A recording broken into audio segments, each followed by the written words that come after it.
Yesterday afternoon, Memphis was impacted by a bow echo storm. It included severe winds in excess of 60 to 80 miles per hour, causing significant damage to trees, power lines, and debris in our roads. The storm lasted approximately 45 minutes, and now I'd like to introduce Mary Young to speak more on this storm.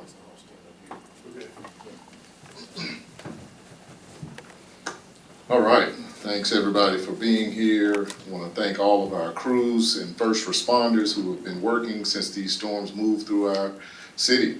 And I also want to welcome Shelby County Mayor-elect Mikhail Lowry, Director Brenda Jones from Shelby County Emergency Management and Homeland Security, as well as many of our teams here from the city of Memphis.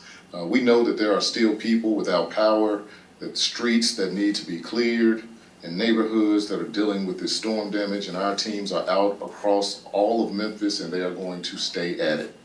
From a public safety standpoint, we're in good shape. MPD currently has no high priority calls pending and no storm related emergencies. Most of the storm related calls have involved power outages at intersections and road obstructions. MPD has mobilized our police service technicians, those are our PSTs, to help with traffic at the impacted intersections. They're also maintaining patrol visibility at the community centers that are open for our residents that are without power at this time. We're going to continue monitoring conditions across the city as these recovery efforts continue. All of our available teams are out working to clear intersections and roads that are impacted by fallen trees, limbs, and debris. Please give those crews room to work and use extra caution as you travel. If you come to an intersection where the traffic signal is out, please treat it as a four-way stop. For our residents that are without power, there are 3 Memphis Parks community centers that are open today until 7 p.m. for residents without power. Those 3 community centers are Gaston Community Center, which is at 1048 South 3rd Street, Marion Hill Community Center, which is at 4791 Willow Road, Orange Mound Community Center, which is at 2590 Park Avenue, and these centers are there to provide air conditioning, seating, and charging stations. I want to ask our residents, please check on your neighbors, particularly our seniors and anyone who may need some extra help. Starting tomorrow, we're going to have crews that are going to begin picking up vegetation, debris from the storm. If you're cleaning up around your home, please cut those limbs into sections that are no longer than 5 feet before placing them at the curb for removal. We're going to continue sharing information about debris pickup and cleanup on the city's social media pages. Now, I know that the biggest question for many Memphians right now is when will the power be restored? MLGW crews have been working throughout the day, and MLGW President Doug McGowan, he has the latest information on the outages, their restoration efforts, and what customers can expect next. McGowan, I'll turn it over to you, sir. All right, thank you, Mr. Mayor. Good afternoon, everybody. You already heard a little bit about the storm that came in last night without much warning. Winds confirmed to be in excess of 80 miles an hour, and that wind really wreaked havoc on our system. More than 140,000 customers without power. Now, just for reference, this is the 7th most damaging storm in MLGW's history. Many folks around the county didn't experience anything, but the 7th most damaging storm in our history. Now, right now we have 85,000 customers out. We have restored power to approximately 55,000 customers, and we're not going to stop until each and every customer is restored. We have every one of our MLGW available crews working. We have lots of MLGW staff in the streets assisting those crews. We also requested help last night, and we have some outside crews who are here helping us. More than 44 external crews have already arrived and begun work today on the MLGW system. 9 more are arriving this evening. 15 more are arriving tomorrow morning. That doesn't mean much to you, but what that means is there's more than 350 additional electric qualified technicians who are here working on our system, in addition to the 170 or so electric technicians that we have in-house. We also have more than 200 tree crews who are on staff and who are working out there to clear those tree debris away. So you have 700 to 800 people out there in the field working to restore your power right now. So the question becomes, how do I determine where we begin restoring power? And the importance is that we have to get those critical systems first. That's things like water and wastewater. That's things like hospitals and other things that represent a public service that are critical to life safety. The next are substations that power the most of our community. There's 64 of those that provide primary power from high voltage to low.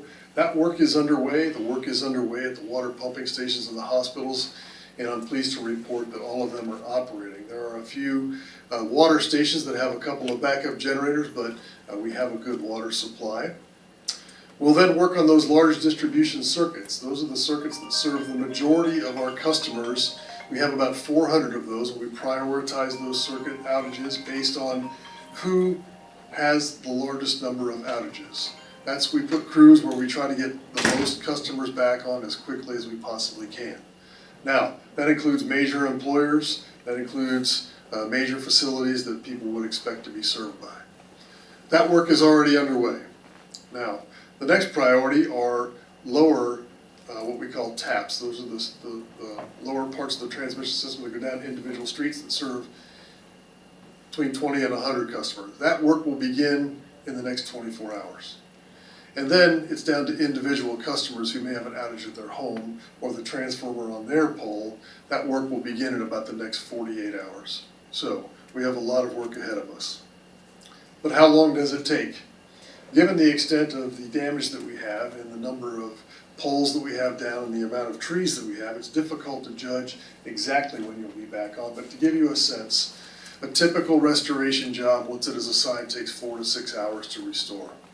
If it is a pole with multiple lines attached, that can be 8 hours or more to restore, and we have many of those around the system today. So I can't give you a specific restoration time for any one particular location yet, but what I can say is what I've said earlier, that we expect to have the vast majority of customers on by Thursday evening. Just based on the damage that we know about right now and the amount of work that we know to be in the system, we think that's a reasonable expectation. Based on that, I would ask all customers who are without power to make a plan to be without power for several days. For customers who do have power, if you can assist people that do not have power, I would ask that you do that. The other reminder I will have is that just because you don't see us working in your neighborhood does not mean we are not working on your power outage. Those circuits that I talked about can be 3 to 5 miles long. The problem that's affecting your neighborhood or your house could be miles away from your home. Just because you don't see us out in front of your house does not mean we're not working on the problem. Water treatment plants, as I mentioned earlier, were impacted. Now, they are up and operating, but it's going to take them a while to recover, to get their reservoirs back up, and to make sure that all the wells are back online. So I have asked people if they would please willingly conserve. For the remainder of the day, if you would refrain from watering your lawns, if you would refrain from other large use activities like washing cars, that would certainly help us. We have asked our largest commercial customers to do the same thing, just so our water systems can recover. Now, recognizing that tomorrow is Monday, people are looking forward to going back to work. The kids just started school, and there are a number of schools that are impacted. Today, there are 34 Memphis and Shelby County schools, and there are about 5 private schools that are impacted. We are in constant communications with the leadership of those schools. We will be providing them with about every 3-hour update as we go through the night. So I would ask for everybody that has school-age children to pay close attention to communication that comes from the district, because we will be giving them an hour-by-hour update on the status so that they can give you information and you can make a plan for your children tomorrow for daycare in the event that their schools are not open. So restoration efforts are underway. There's a lot of people working. We also know that there are reports of down power lines, and we may not be on scene, so I'm asking that everybody please stay away from those. Please feel free to contact our customer service line if you see those. Also, if you see a tree leaning on power lines, please steer clear of that, because that tree can conduct electricity and we don't want anybody to get hurt. And when you see our crews, many of you want to thank them for what they're doing, but please stay at least 25 feet back, because it can be a very dangerous condition. There are also customers out there who've had damage to their homes. A limb may have come down, hit a wire, and pulled some structure off of their house, whether it's the weatherhead, a meter socket, or the line. For that, the customers are going to have to call a licensed electrician to make that repair before MLGW can reconnect the power. Once you've done that, contact Shelby County Code Enforcement so that you can get an inspection of that electrical work, and then we will be happy to come out and reconnect the power. The number to call is 544-6500. 544-6500. That is the outage line. That's also the line you can call if you've had damage to your house and you need us to reconnect the power. As we continue the restoration efforts, I want to first express my appreciation to all of our customers for their patience.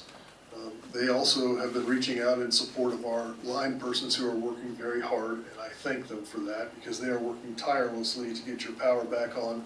Nobody wants it back on faster than we do. I also want to thank our MLGW employees and our contracted partners for working in a safe and effective manner. We have a lot of people in the system. It is hazardous work, and they have to work deliberately but carefully and as quickly as they possibly can. Thanks also to MPD, Memphis Fire Department, and all of the emergency management agencies who are coordinating everything necessary to get us safely to and from where we're going and to provide respite for other customers who are in need of assistance. So I'll stop here and turn it over to the next presenter, and then I'll be available for questions at the end. Oh, okay. I guess I'm the only last presenter, so we're doing questions now. Doug, could you explain to people how exactly the storm impacted the system? How many of these outages, the 84,000 roughly that are still without power, are related to substations being down, distribution down to the taps, to give people some sense of the problem? Yeah, absolutely. What happens when you have a storm of this wind and magnitude is you will have several things occur. You'll have lines of poles that come down causing outages. You'll have large distribution lines that will come together because the wind is so high, and that will effectively short those lines out. What that represents is a fault in the system, and if it's large enough, it will go all the way back to the substation. So just to describe how it works, we get power at the high voltage from TVA, it goes to our substations. Our substations break it down to power that we can distribute along the streets. To protect the system, there are circuit breakers there, and when a big over voltage or a short happens like that, there are circuit breakers at the substation that will trip off. Each substation serves between 10 and 15,000 customers. So we may look at the substation and we will find there's nothing wrong, and we will try to re-energize the breaker at the substation. But just like your home, when you turn the breaker on, it might stay on for a moment and then go back off. That means there's a problem downrange. That's when we began looking at the circuits, and our teams go out along the circuits to look for damage. And when they find that damage, they will repair it and will again try to restore power. So that's a pretty obvious approach to being out there and moving down to largest distribution areas. Once we have restored all of that, we will now look at the lateral taps that go down individual streets. Do the same approach. We'll refuse that, close the fuse, and see if it stays. If it does, then power should be restored. If it does not, that means another problem exists downrange. So as you know, we are modernizing our system. When that is complete in 2029, we will have better visibility through to where the damages are, but today we are still building that. So in many ways, it's still a manual process for us to go out through the system. I want to be clear, we have plenty of power supply. This has nothing to do with available power. This has everything to do with about weather impact on physical infrastructure. Trees falling down, poles and wires being impacted by wind speeds and coming down and causing an overvoltage or an outage in the system, which causes the system to operate in a way that prevents further damage. Our role now is to go out and repair the damage and re-energize those systems from the substation all the way to the individual household. Doug, you had mentioned that the storm was surprising. Meteorologists had anticipated weather coming, but can you kind of walk us through when it went from, okay, we got weather coming, to this is going to be a real problem? Yeah, we, at least the first notification that we had was shortly before 5 p.m. when we had that severe thunderstorm warning. We understood that there might be some weather coming through, but as I understand, talking to National Weather Service, that the storm unexpectedly intensified as it came across the Mississippi River and ran into some other meteorologic conditions over Shelby County and really intensified into that bow echo here. And that's one of the byproducts of where we live. We live in an area that is affected by tornadoes and by ice storms. These are the hazards that we have, and severe thunderstorms also affect us. So this was unlike Winter Storm Fern, which we were well prepared for. We saw it coming days in advance. We had no idea that this storm of this magnitude was coming. It harkens back to Hurricane Elvis, and it harkens back to some of the storms we had in 2023 that were pop-up summer storms that just really intensified over Shelby County. I do want to say, as soon as we saw the extent of the damage, we had external help rolling in here, so we did not delay, and that's why we had help that arrived overnight and early this morning to help us. Any other questions for me? Yeah, curious what the peak outage number was, and geographically where we saw. Sure, it was just over 140,000 was the peak. Well, we had, at any one time, if you looked at our outage map, it was 130,000, but number of customers were affected were more than 140,000. You'll see it is mostly in the southern part of our service territory in Shelby County. It came from the northwest to the southeast, and that's where the predominance of the outages are located right now.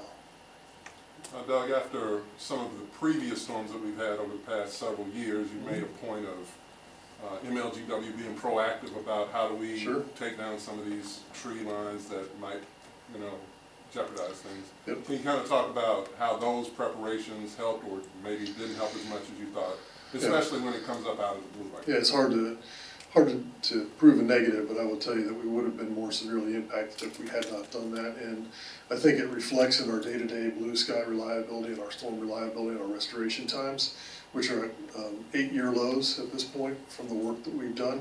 When you have a storm of this magnitude, it's almost impossible to be free from damage, but significantly less damage than we would have otherwise expected. What Here's uses? the question, I'm sorry.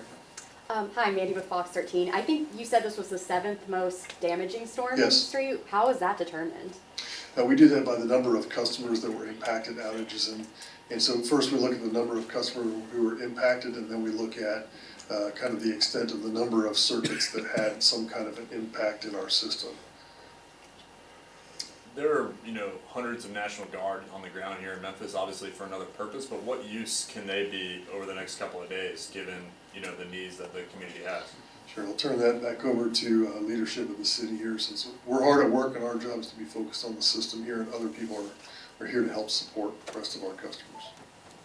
Well, I'll just say this is a all hands on deck effort. So any and everybody that can help us with this recovery, helping navigate traffic, remove debris, we're going to be calling on their support. So anybody that's here in Memphis, that any agencies that are able to assist, we're going to be calling on. Any other questions? Any neighborhoods where crews will be out today, this afternoon, where we can expect active efforts?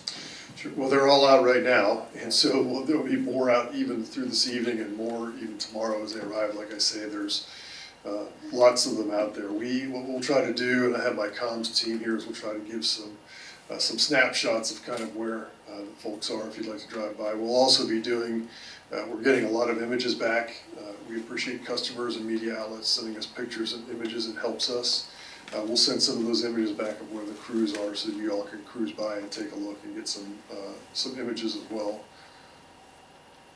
Anybody else? You could probably expect another media update. Not sure we'll do a presser, but there will to be determined. But there will be probably another media avail tomorrow, so please look for that as we go. And again, thanks to everybody for being a good neighbor and reaching out to your friends in need. So we can all help each other in times like these. Thank you. Thank you.